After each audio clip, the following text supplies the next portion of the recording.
本集节目由永丰金控冠名赞助，翻转金融，共创美好生活，以新闻开启国际视野。永丰金控与您一同掌握全球脉动。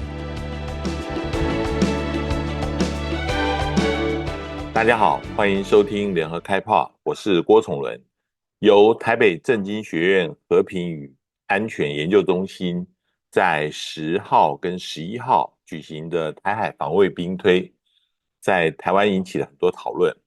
最大的争议在于军事其实是离不开政治的，而这次兵推专注在军事方面的演练，对政治琢磨甚少。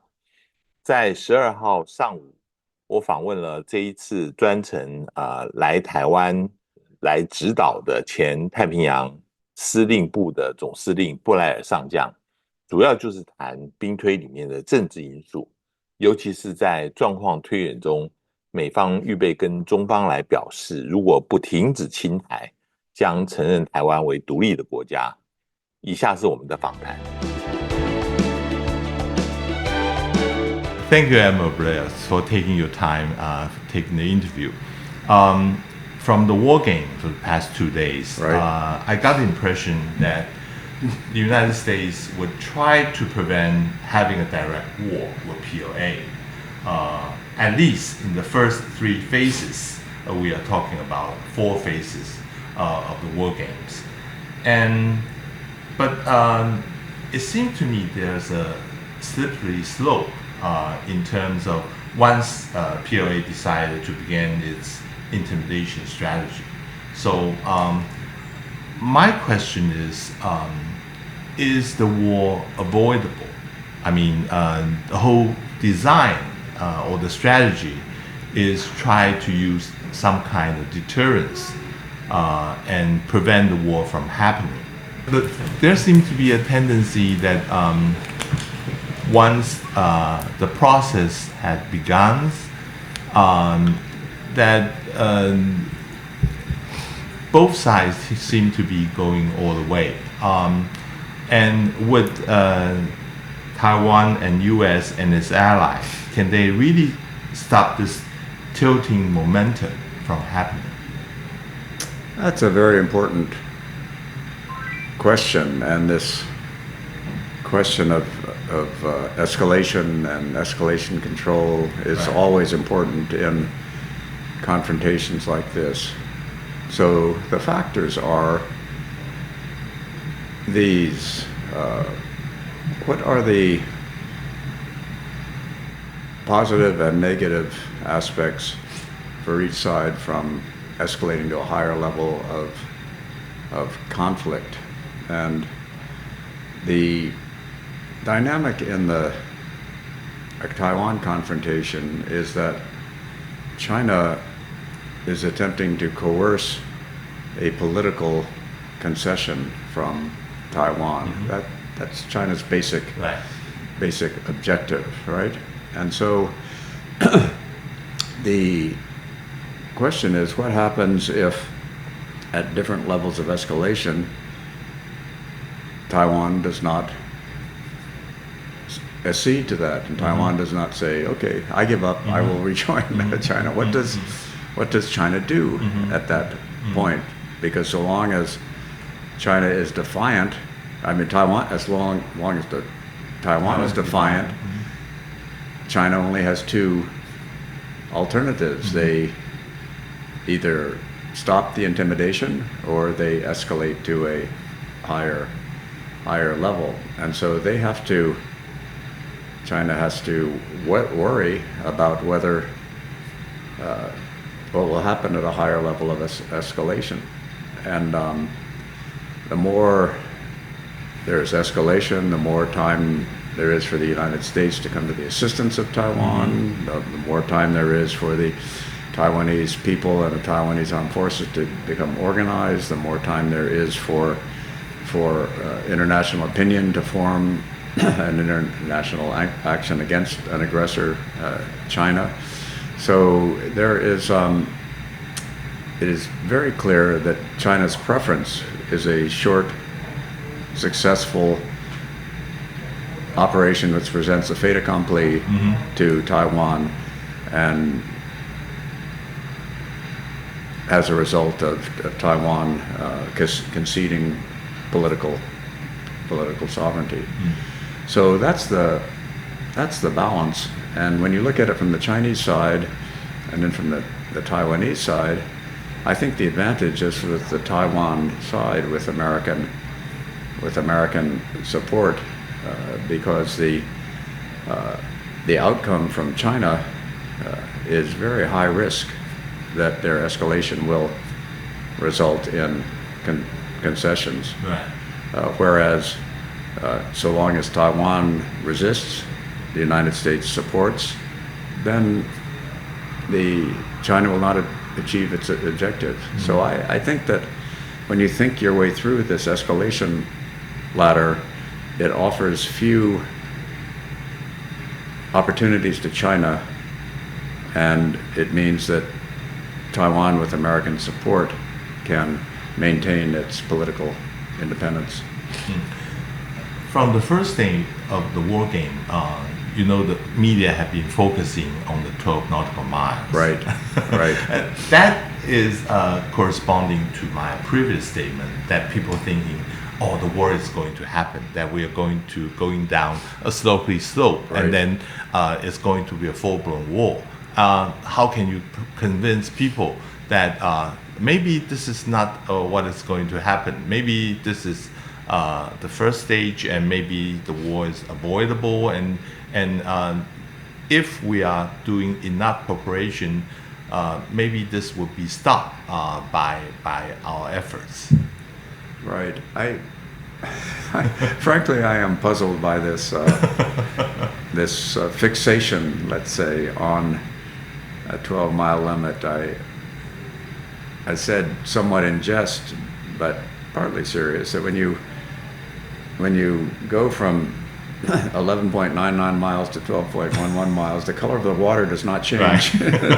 It's so this is this boundary is a legal fact which gives rights under international law to the country that has it. But unlike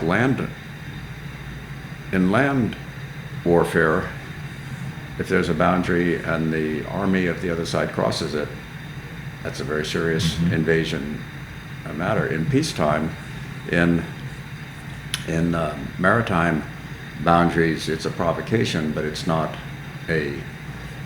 decisive taking of territory, or you can't sit there and own half a mile of water. So I think you have to look at it in a more flexible context. I think that Taiwan and any seafaring country with a 12-mile border should not have the idea that every single incursion of the 12 miles by a potentially hostile power has to be stopped right at the moment. Instead, a country has to look at the pattern of activities, and then in order to stop it, it has to pick a particular situation when it has a local maritime superiority, and at that point it can take action to stop that, and that sets the precedent for continuing. But if a Chinese vessel is 11.5 miles from Taiwan, Taiwan is no more in danger than it was when that Chinese vessel was 12.5 miles from it. It still does not mean Taiwan has been invaded and Taiwan's actual territory has been violated. So I think there's a lot more. I think there has to be a lot more sophisticated understanding than simply a line in the water.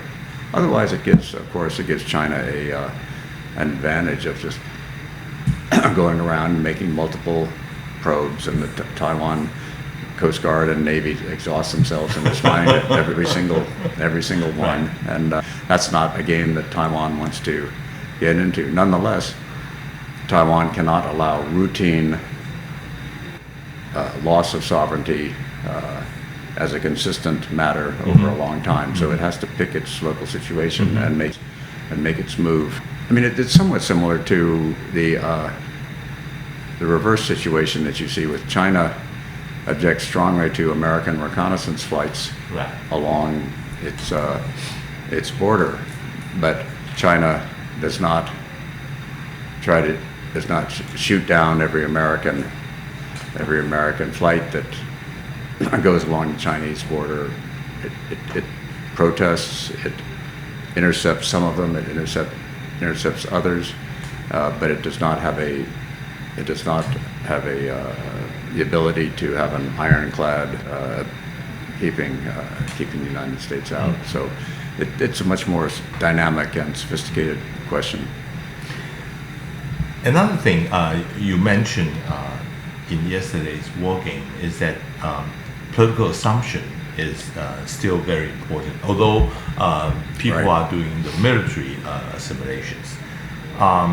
And you mentioned that if Taiwan first provoked the conflict, such as proclaiming independence, that the U.S. is less likely to get involved militarily. But there's something the U.S. team had mentioned in the scenario 3.4, meaning that the U.S. team is willing to communicate with the Chinese that the U.S. is going to recognize Taiwan if China is proceeding what they are going to do in the last phase of invasion. And U.S. recognized Taiwan and expecting many other countries would follow immediately after the Chinese invasion, and this obligate the U.S. to defend any independent and sovereign countries. But my question is that the threat to recognize Taiwan is meant to use it as a deterrence measures. Would it be, on the contrary, show, according to the Chinese, the true intention of the United States? Their true intention is to recognize Taiwan, so that would expedite somewhat the PLA use the force to unify China, unify Taiwan in that sense. You see what I'm pointing? I see your point, and it's a very delicate point, of course, because the clear American policy preference is for the current ambiguous political recognition to continue, that Taiwan does not have formal independent status. On the other hand, as we know, living in Taiwan, it runs its own affairs. It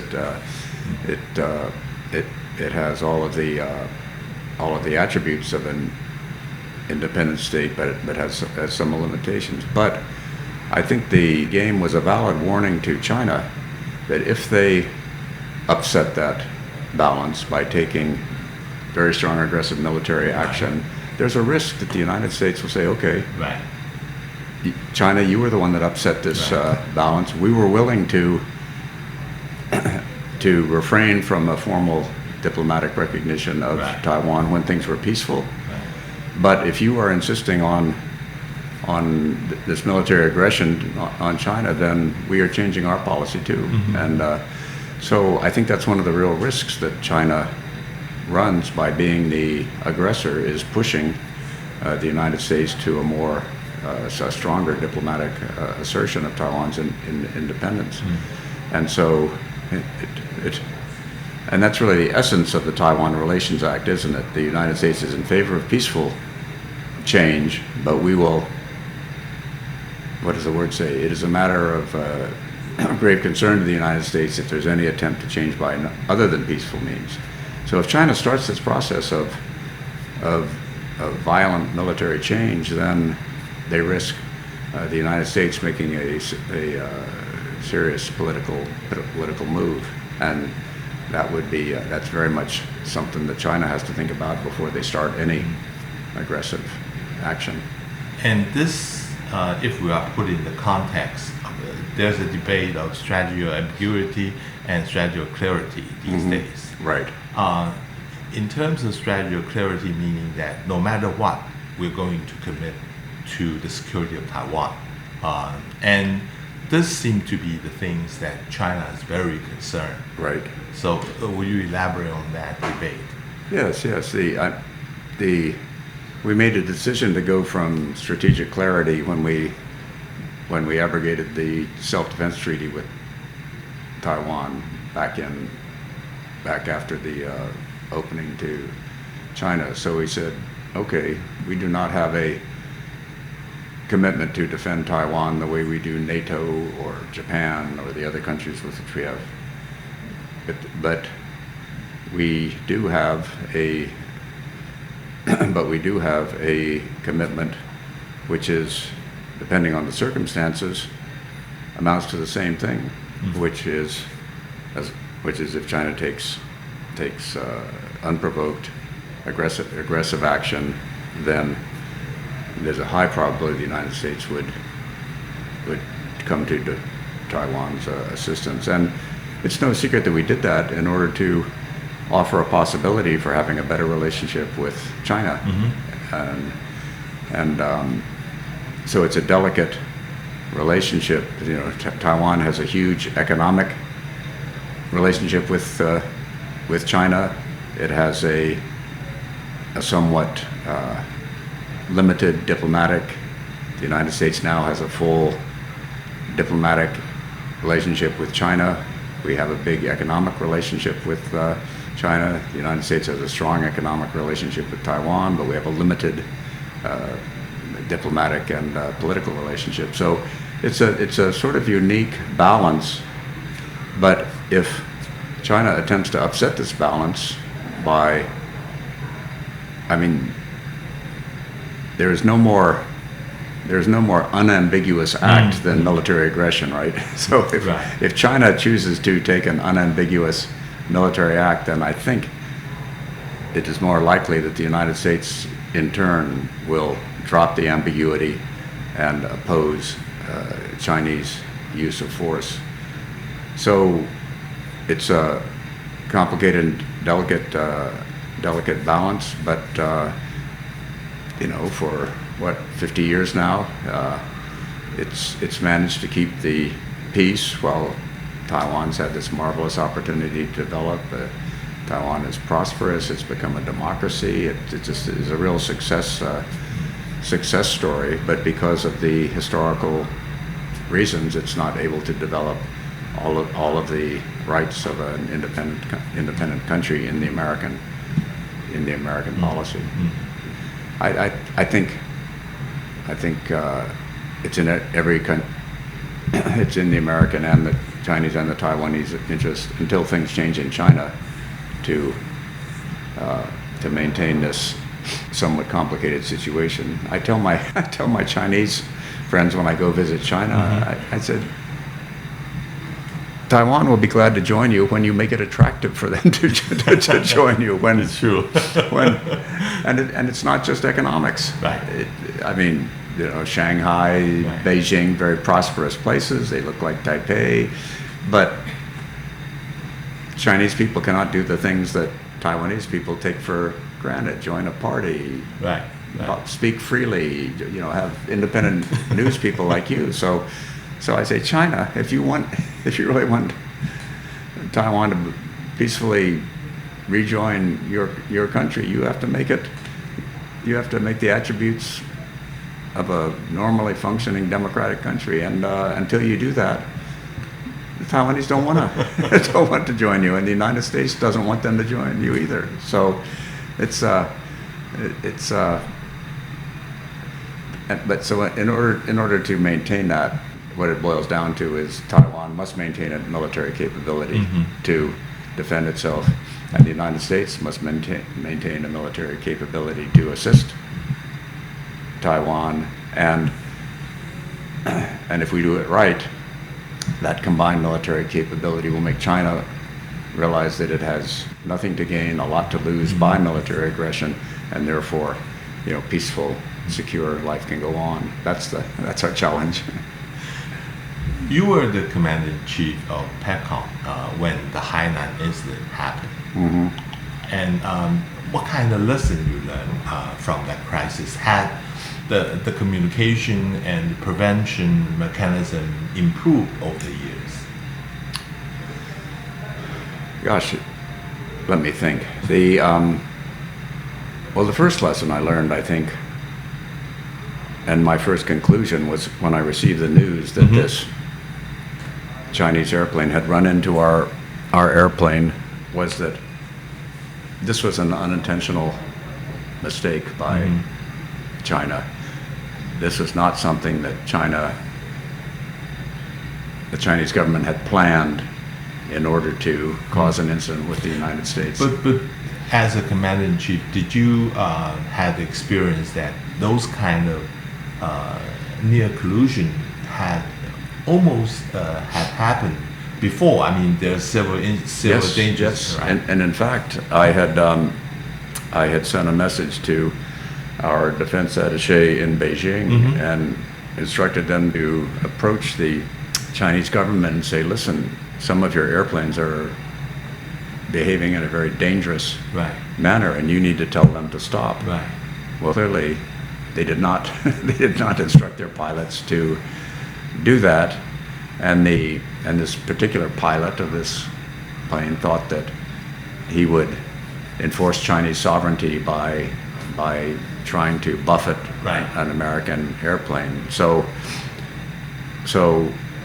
I think the first lesson I learned was that this was an isolated incident, that it was not the first step of a Chinese campaign to try to stop all American reconnaissance flights, to try to assert Chinese sovereignty. I think that second lesson was that the Chinese system for handling a crisis like that was very underdeveloped. It was very rudimentary. The United States attempted to discuss the incident immediately with China, to try to arrange the return of our sailors, to talk about the issue, and initially the phone they didn't answer the phone. No. In fact, our ambassador at that time was my predecessor as the commander-in-chief of the Pacific Command, Joseph Prier. He was the ambassador, and no one would talk to him. Why? Because China was also surprised, and so they hadn't made up their mind about how they were going to handle this issue. So, and it's interesting. Later, I went to Beijing, and I participated in a conference on the incident with some of the participants on the Chinese side, and it turned out that the Chinese government authorities in Beijing had a very difficult time finding out what the real story was.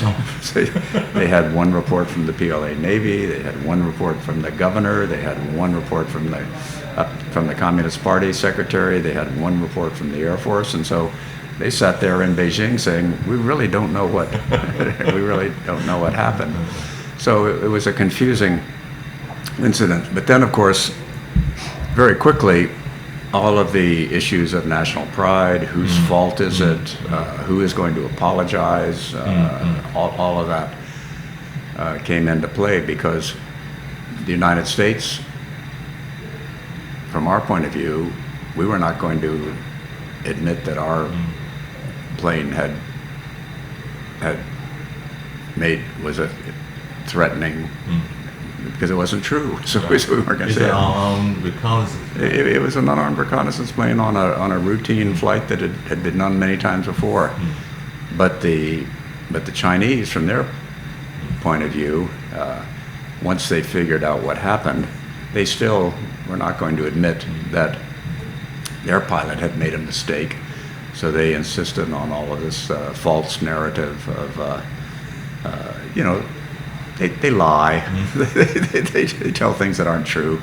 So they had made up this story that the American airplane had made a sudden turn and ran into the Taiwanese airplane. So there was a diplomatic element to this that had to be worked through, and it was sort of an interesting verbal sleight of hand that ended that when the United States issued a statement that said we regretted the loss of life of the Chinese pilot. We said that in English, regretted. And I'm sure you could tell your listeners the Chinese translated that with a word that sounded more like apology than it did like regret. And the United States did not object to the Chinese text. So China saved face. The United States stayed true to what we believed was true, and the policy went on. And then about 3 months later, we began flying again. So it was an isolated incident that was caused by these excessive claims by China, and there's a lot of that in the China-Taiwan relationship, right? Right.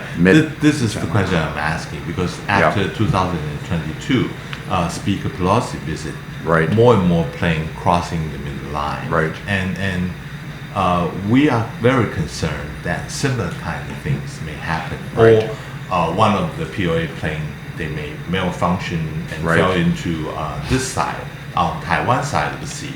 Right. What would happen then? There's no communication channel between Taiwan and China, and how can we resolve that kind of crisis? I think you put your finger on a real problem. I mean, what should have happened under normal circumstances, in the EP3 incident that we talked about, when the Chinese pilot ditched in the water, there should have been a search and rescue effort. Right.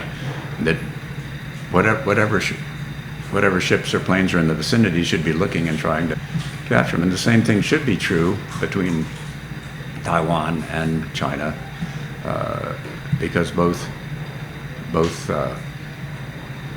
Taiwan and China have airplanes and ships that are in that area. So I think Taiwan is in a strong position if it publicly says we want to have a mechanism to be able to communicate in case of an incident. We want to have a way to rescue airmen and mariners if they get into trouble, and then put the responsibility on China to say no or to say yes. But meanwhile, of course, Taiwan has to develop its own ideas on its own concepts for search and rescue that it would follow in case of an incident, even if there were no formal agreement. To another question, several of your successor of Indo-Pacific Command, from Admiral Davidson to Admiral Poporo, had warned that POA would have the capability to attack Taiwan by 2027. And do you agree with that assessment? And what do you think about the timing of this war game, 2030? Right. I think the significance of that 2027 debate has been clarified somewhat since Admiral Davidson made that statement, and the current interpretation is that by 2027, Xi Jinping has directed his armed forces to be ready for military action. Now, to have the capability to solve the Taiwan question, if necessary, by military means. I've been doing this long enough that I've seen several other Chinese deadlines. I remember Jiang Zemin had a deadline. He was going to solve the Taiwan problem before he left office, and he left office in 2002, I guess. Hu Jintao took over 2003. Same situation. So I'm a little bit skeptical about these deadlines. They're probably used to to get action, to get hard work and all, because the real considerations about whether China would make an aggressive move have to do with how it would turn out. I mean, if they had the capability now, they would do it. I have no doubt that China would use force against Taiwan if they felt they could successfully achieve their objective and conquer Taiwan. But they can't. It's too difficult. They do not have the capability. And so whether they will have that capability by 2027 depends on what Taiwan does and what the United States do. And there are many indicators that the advantage in military technology favors Taiwan and favors the United States. So if we look at the Ukraine situation, in which superior Russian forces on the ground are unable to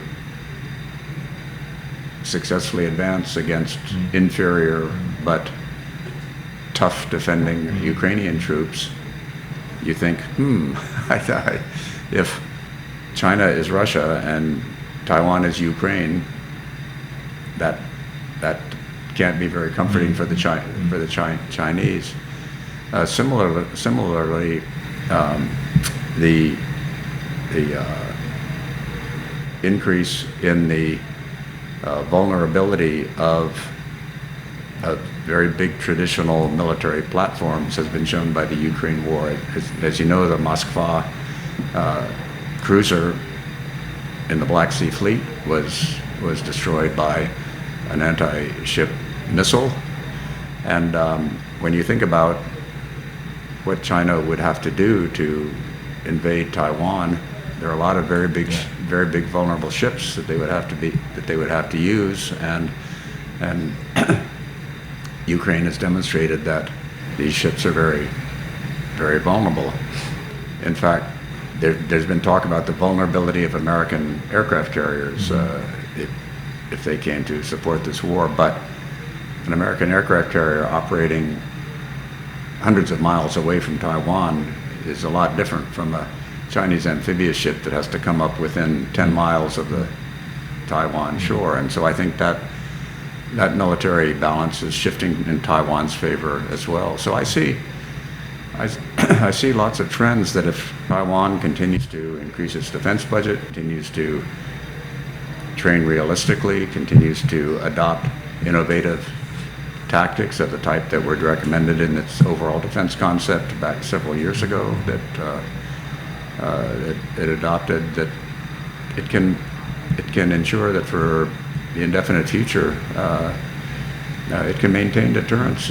The risks for China become too high, no matter what date Xi Jinping sets in a speech.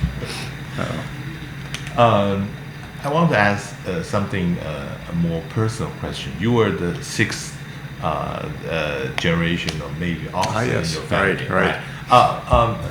My question is, how come young American can be motivated in joining the military, especially the Navy? The reason why I'm asking is that because it seems that in Taiwan, military officer is not considered a very respected profession, and how can we change that? I think it's a very important question. I mean, my personal case is pretty simple. It's the family business, So I went into the family business, and in fact, one of my grandfathers came here to Taiwan in 1946 as part of the Navy Military Assistance Group, and helped establish the Taiwanese Navy back at that time after the Civil War ended in 1949. So yeah, in my case, it's a family tradition and it's a family tradition in many American families. But there also is a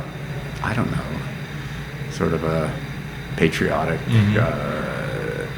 strain that's always been there in American life. Now, I'm a little puzzled because many countries that I see that have universal military service, conscription, use that to develop a patriotism in their young people that carries on beyond beyond their service. If you look at Israel, if you look at closer to home, Singapore, or if you look at Sweden or Switzerland, the countries that have universal service, somehow those young men and now young women learn that they are proud of their country, they want to defend it, and that carries on in the future. But I don't think Taiwan has developed that ethic yet. So I think it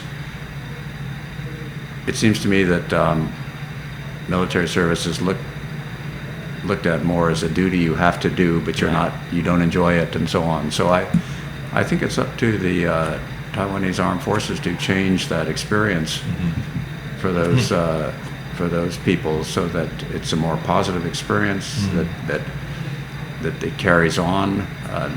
They form friendships in the service that carry on to later times, that they are proud of what they did. And I think the more Taiwan can develop that, I know recently Taiwan extended the term of military service to 1 year, and 1 year is plenty of time to develop these ideas in young people. So the more that Taiwan can do that, the better. My final question, Yes, maybe sir. you don't want to answer that, but it's regarding the recent decision by President Trump ordering National Guard and Marine to get in LA to suppress the rebellion, as he mentioned. But there's a lot of people question about his decision, and especially he tried to do it in 2020 when there's a ethnicity riot all around the states, and there's a lot of people at the time resist this decision, even within the military. And later on, he had tension with then Chief of Staff General Milley.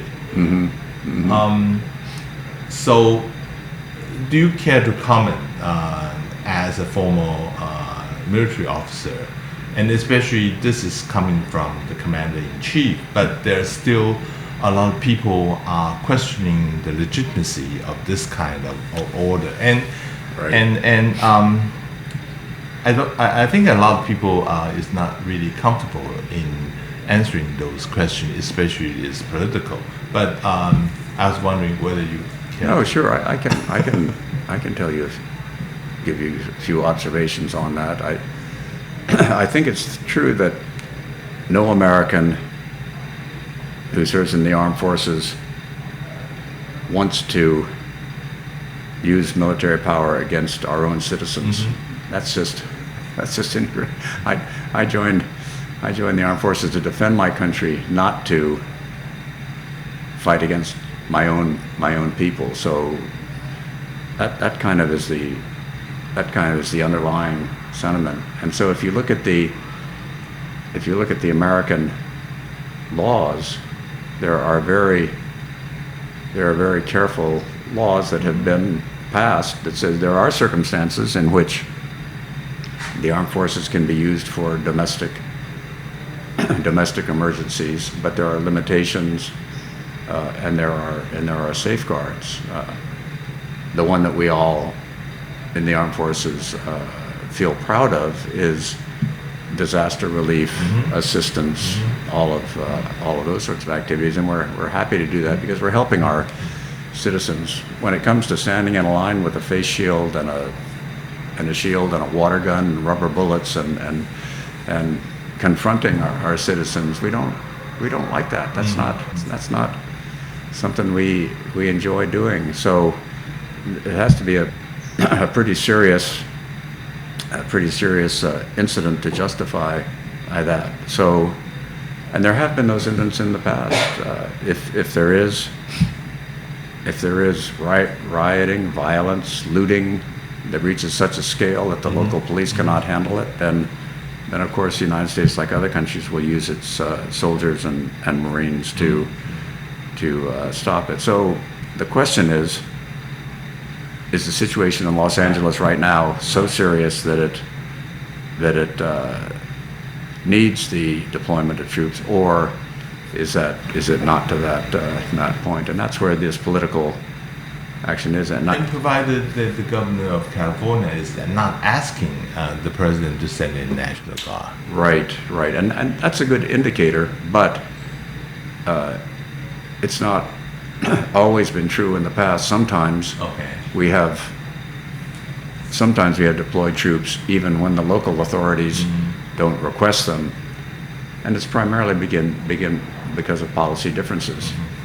And I think right now there are policy differences going on with a Democratic governor of California and a Republican president of the United States. So I think there's a big element of politics in it, and I very much regret that the armed forces are used in an issue that has a high political content, because that's just not good for the position of the armed forces in the long term. So I'm hoping that this incident will end, that violence will not get bigger, that the emergency will pass, and that we will go back to what we think the real business of Marines and Guardsmen, which is fighting against our enemies, not our own people. Do you think that President Trump will really court-martial General Milley? I mean, as he had mentioned, for his communicating with PLA generals. Oh, back then, yeah. Well,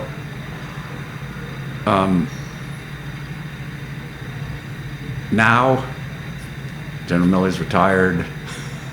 Incidents past. I don't think that's something that's either realistic or politically thing right now. At the time, had President Trump known about it and he didn't like the action, he could have dismissed General Milley at that time. That is, that if a president doesn't like what a senior officer is doing, then he replaces him. So. But it only came out, it was only known later, right after it was over, so it was sort of an event in the past. But these are...